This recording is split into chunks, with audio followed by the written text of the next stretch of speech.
If you do go on to enjoy today's video, please remember to hit that like button. It really does help me out a lot. And of course, subscribe for more FIFA 22 content, Road to Glory, play reviews, you name it, we've got it. If you do need any coins, head over to u7buystore.com. Use the code TVM at checkout for a discount. The link is in the description.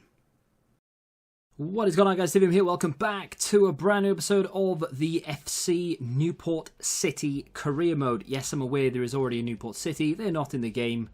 It's fine. So, gameplay galore today. I won't normally do just gameplay and only gameplay, but every single transfer I've attempted has failed. And it's not failed because we don't have the money or we can't agree terms necessarily. It's that the players that I'm aiming for don't want to come to a club that are predicted to fight against relegation in League 2. So, I have to lower my sights somewhat. Goalkeeper started life very, very well, and it declines. I mean, honestly, I didn't think it could get any lower, but the final goal in the final game that he concedes of this episode is laughable. Not even an academy goalkeeper who's 13 years of age would concede the goal my goalkeeper concedes in the final game. You will see it if you stick to the end. I mean, it is embarrassing. So, Wilmot off the mark for us. I think he might have scored in the last episode. I can't quite remember. But if you watch that back, the goalkeeper was being impeded. If this was real life, that would have been disallowed. The goalkeeper was being blocked off by my attacker or midfielder or something, and it just wouldn't have been allowed. Ball played through to Davis, who gets a nice ball across the green, back across to the man himself, my main striker, record signing so far, Rashad Mohammed, and look what it means to us. So this is a Carabao Cup game, of course. Reading much higher than we are, and it wasn't meant to go that way as far as Reading were concerned. I don't know if they've played a weakened team. I don't really know the ins and outs of the Reading squad. But it is the Cup, and I'm not too bothered about it. I suppose I should be, because if we can, this is going to sound stupid, but if we can win the Carabao Cup, it does mean European football. But yeah, that's a long way off. We go into the league, back to normal life against Hartlepool, and this is a game that I don't know whether we're expected to win or not. I guess we are. Hartlepool not too long ago were out of the Football League completely, so I suppose it is a game we probably should be winning. Mohammed up front with Kearns. Of course it is a 4-4-2. I find it a lot easier to play a 4-4-2 against the AI than I do online, because two strikers work so much better for creating chances. You can do things like that. Rashad through on goal, and he just knocks it past the keeper. Calm as you like, 3 minutes in. This guy is the club right now. He is the reason we're not losing every single game, and that we're scoring as many goals as we score, because we do actually score a lot of goals. And if we'll look at the league table at the end of the episode, you'll see our goals for. I mean, okay, our goals against is quite bad. We do need to tighten up at the back, and the goalkeeper, like I said, could possibly be on his way out, because he is a massive reason why we concede so many goals. Not necessarily that there, to be fair. That was a defensive error by about 14 players who really should have stopped the attacker going through.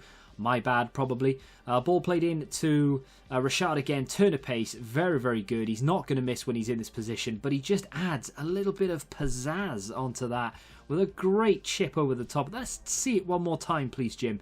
That was a really good finish from a League 2 player. I like it a lot. Really, really good.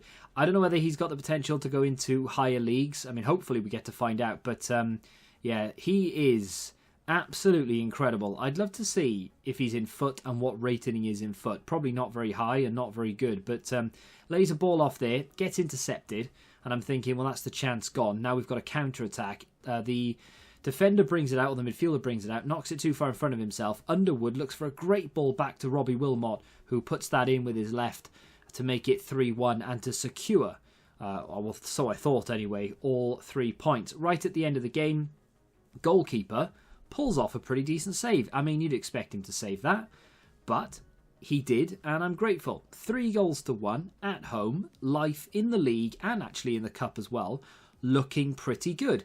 Can't really argue with that. There could even be calls for, oh, it's too easy. Maybe you should up the difficulty.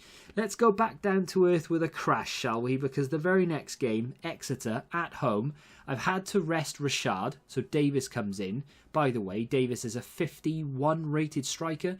I've had to rest Rashad because, of course, in this league, you play a lot of games, 46 games. You also have 2 cup competitions to contest, and the further you go in the Carabao or the FA Cup or both, the more taxing it's going to be on your players.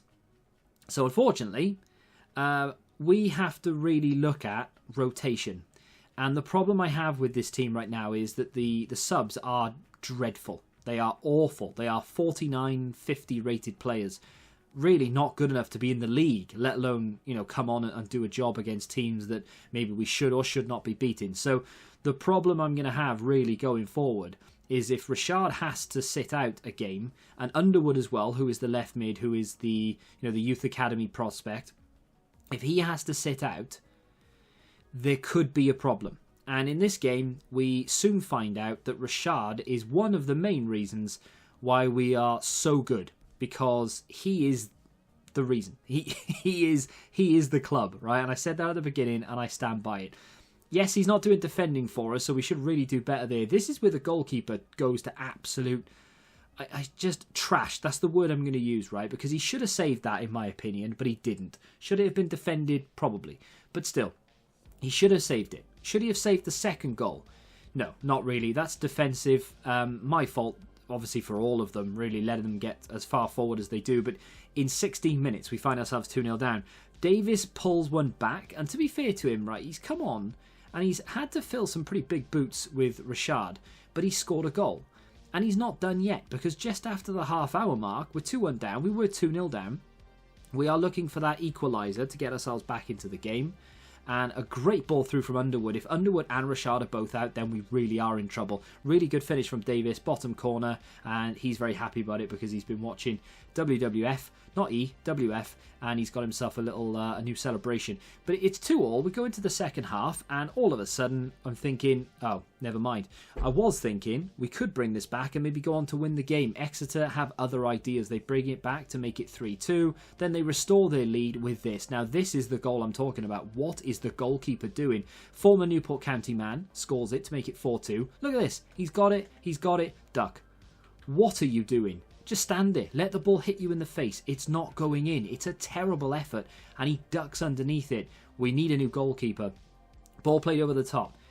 Green is on. Rashad is on. There he is. Bursts through. He's only been on for about 5 minutes and he scores to make it 4-3. And then, can he save our bacon? Can we salvage a point? He turns his man. He's through.